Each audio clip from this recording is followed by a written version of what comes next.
Welcome back to the podcast, everybody. So, last week we were talking morning routines.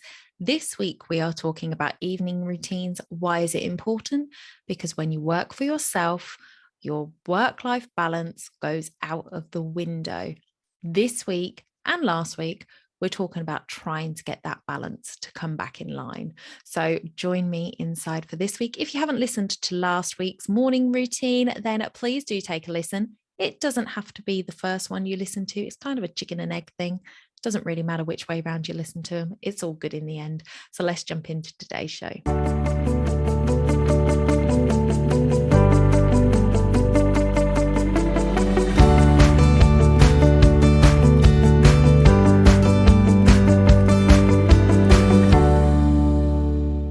So a good morning routine starts with a good nighttime routine, so they say. And I have to agree. If you listen to last week's episode, you will know that I love, love, love my sleep. I love my bed. I don't want to get up in the morning. It is one of my favorite places to be. And I'm not ashamed of that. I absolutely love my sleep.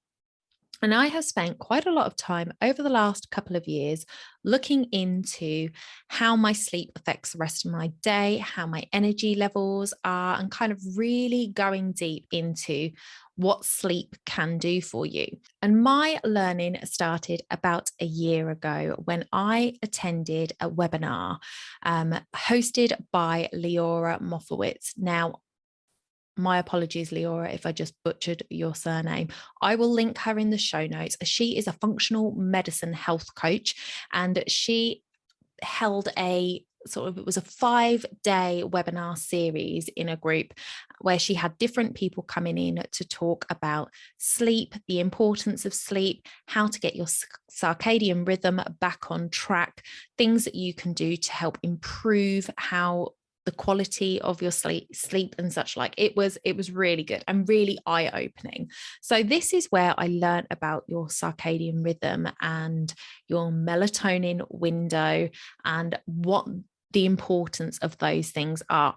I'm not going to try and explain it here because I am not qualified to do so, but I have looked at this in some depth, and I now use an app called Rise, and I will link that in the show notes too. I did pay for it because I find all these kind of stats fascinating. I really like to look into, how much sleep did I have last night? How much was my wake periods? I've also got a Fitbit, and that tells me I wear it overnight. So it tells me when I've fallen asleep, when I wake up, and all of the times in the night that I've woken up, and how much REM sleep I get, how much deep sleep I get, and it tells you what levels you should be looking to attain.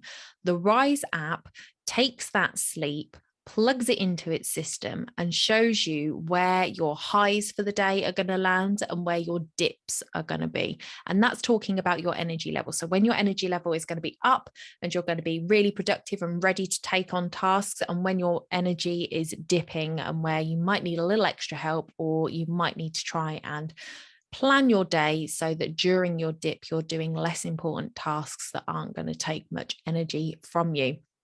So that is a really good app to use. And I really like using that along with my Fitbit. It does pair with other devices. I think it pairs with the Apple Watch and a Garmin and things like that. So you can use it with other apps. So why do I tell you this? Because this information is really important.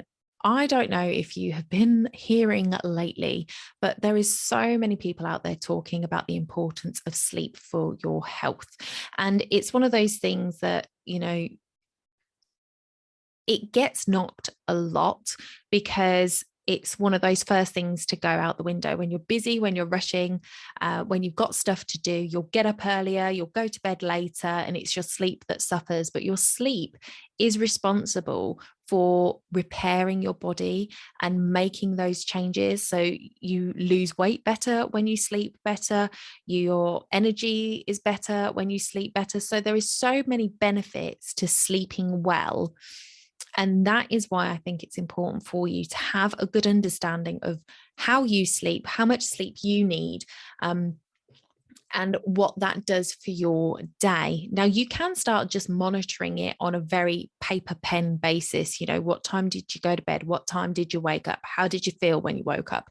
When are you dipping through the day? When are you feeling like you need that extra sugar rush and things like that, and kind of monitor it that way. But if you've got any of the apps or you've got any of the devices like Fitbit that can help you to monitor that in a more scientific way, then it is a really good visual to see what is actually happening and how you can adjust your timetable to increase the benefits of sleep. So once you have seen what your rhythm is, you might want to look at changing your calendar blocking. So I've talked about calendar blocking before, and maybe it is that you see that your dip is around 3 o'clock in the afternoon, and well, you don't want to book client appointments at 3 o'clock in the afternoon because you know that you're not going to be performing at your best and things like that. So it's a really good tool to have at your disposal. So talking about my particular evening routine, if we go back to, the basics, what I would do is basically go to bed whenever I could drag myself off the sofa. So it was usually around midnight. Like I've said before, I am a night owl, so I could quite happily sit up and watch TV until like 2-3 in the morning. Maybe not 3, but definitely probably till 2 o'clock. I have definitely left it till like 1 without even blinking and gone, oh my God, it's 1 o'clock in the morning, I need to go to bed. So I am much more of a night owl, and it is hard. I don't know. It's that kind of stopping. I feel like once I stop, then I don't want to move. So when I'm working, it's fine. I'll get up and I'll make a tea and I'll do this and I'll do that. And that's fine. But once I sit on that sofa, I'm like, yeah, just don't talk to me. Don't move me. I'm fine here. So it's something that I have to really consciously make the effort to actually get up. So I spoke a little bit last week about how back when we're looking at pre-pandemic, what my evening routine used to look like, that I was actually quite depressed at that time. And with that comes a lack of self-care. And that definitely showed itself in my evening routine, because I wouldn't do anything but get in my pajamas and go to bed. There was no face washing. There was no skincare routine. There was rarely ever teeth brushing or anything like that. Now, this isn't to say that I completely let myself go when I'm depressed. Like, if I felt like my teeth needed brushing, like, I don't know if you get this, but if I eat a lot of sugar, I can feel it on my teeth. My teeth feel dirty and I have to go and brush them. I can't deal with that feel on my teeth. So I would go and brush them. If I woke up in the morning and I could tell that my breath was bad, I would go and brush my teeth. I would never walk out with smelly breath, and I've never had any complaints. I hope nobody's been talking behind my back. But those are the sorts of things, like, if it needed doing, then I would do it. If it was an outwardly obvious thing that needed doing, if it was just internal for my own self-care and because your gums need looking after, I wasn't in the right place to be doing that. So I forgot about it. I just get in my pajamas and I go to bed. But we've spoken about that, and depression hits different people in different ways, and that's just one of the things that it did for me. So like I said last week, you might think it's gross and that you would never walk out of the house without having brushed your teeth, or you would never go to bed without brushing your teeth. And to me, bedtime is the most important one, because you've been eating all day. And now I will never skip brushing my teeth in the evening. I've got my routine there done, and I stick to it. Morning is a little bit harder, but I did my morning routine last week, and I've got a new plan in place to make that a thing. But yeah, I said last week, when you are suffering with depression, when it's something that is in your life on a daily basis, it is exhausting just to get out of bed. It is exhausting just to get yourself to your job where you're expected to be around those people, to have conversations, to put up the mask that everything is okay and there's nothing wrong with you, and then get home and have family demands on you. It is exhausting just to get through the day. So by the time bedtime rolls round, the idea of forcing yourself to do anything that is for you is just, it just isn't there. So, my apologies. That's my truth. It is what it is. So again, in working with my wonderful health coach, Angela, she understands the importance of a good sleep routine, as I do, but it's something that I was struggling with. So we put things in place. And I have been very honest with Angela about my self-care routine and where that was and what was missing from it. And she has encouraged me and kept me accountable to putting things in place and getting back to a place where I am taking better care of myself. It's been a long journey, and I'm getting there. But it's one of those things that's just kind of the lasting impact of living with depression. So, as I said last week, I am focused on trying to look after me first and fitting work in second and finding that balance, because it's really, really important for me and my own personal mental health. And one of the things that was keeping me kind of stuck with the self-care as I've sort of come out of the depression and then trying to implement the self-care stuff and making sure that I'm looking after myself the best way possible, was my desire to be sustainable. So it's one of those things that affects my depression, as well as has stopped me being able to kind of move forward with this self-care. And that is the idea that I'm contributing to the single waste plastic, and that I am using too much of this or using too much of that, or I can't afford to replace the plastic with this or that or the other. And it's something that I've struggled with. So, if I could afford to have a milkman, I would have a milkman, because I want glass bottles. I don't want the plastic bottles. I drink a lot of milk. So there is a lot of bottles coming through this house, and we try our best to reduce it as much as possible, in the fact that we buy the biggest carton of milk we can, so that it's only one bottle, not as much plastic as if we had 3 or 4 bottles. But it's still not good enough in my head, and I would like to do better. Now, I use bar shampoos and conditioners, so I'm not using shampoo bottles and conditioner bottles. So that is a good thing, but I feel like there are still things that I could do to be better. And the idea of getting a good skincare routine in place to look after my skin so I look better, so I feel better, is like, there's this thing that was just stopping me doing it. It was, I didn't want to bring more plastic bottles into the house, and I didn't care enough about myself to put in the time to research where to buy my products from. So I decided that getting started was the most important thing. So I went with what I felt was my best option with the information I had to hand.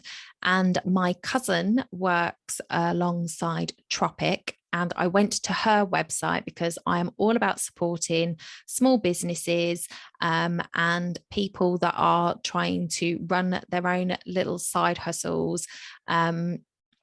And I wanted to support my cousin. So I went onto her website. I checked out what Tropic was about. They've got a great policy on recycling their bottles and things like that. And I was just like, well, they've got something in place. They're doing something right. I am going to start here.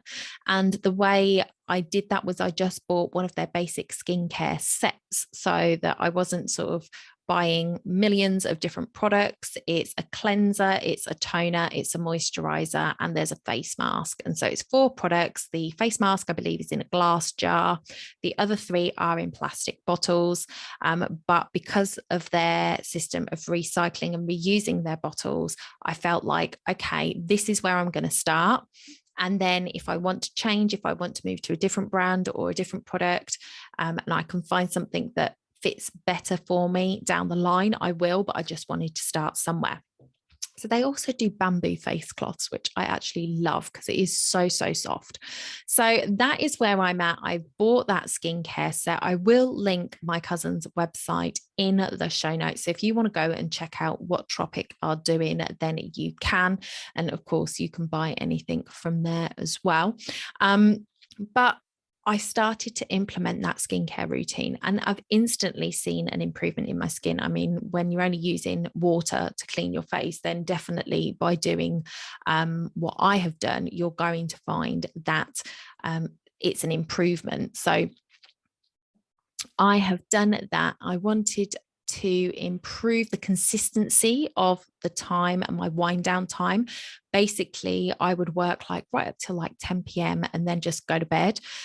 So now we are looking at improving on what I've started. So I've got my skincare routine. I'm brushing my teeth every night, but I want to be getting to bed at a decent hour and I want to start that wind down and that relaxation and making that more consistent. So my plan is to stop working by 8:30, no later, no matter what. Preferably, I want to finish before dinner time.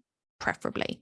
Then I want to change into my blue light blocking glasses at 9 o'clock so that my eyes can start to adjust. And then at 9:30, regardless of what I'm doing, I'm going to stop my program. You know, you can pause live TV now, guys. And I'm going to go and get in my pajamas and do my skincare.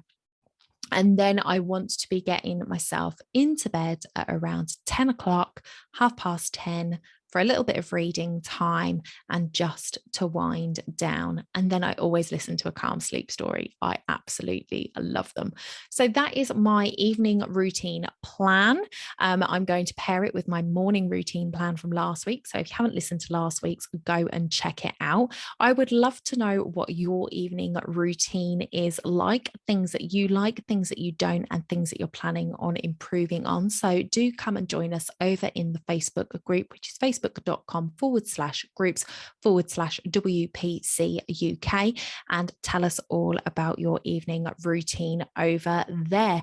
I will be back in a few months' time to review my evening and morning routine, see what has worked, what hasn't, and if I have changed anything in the meantime.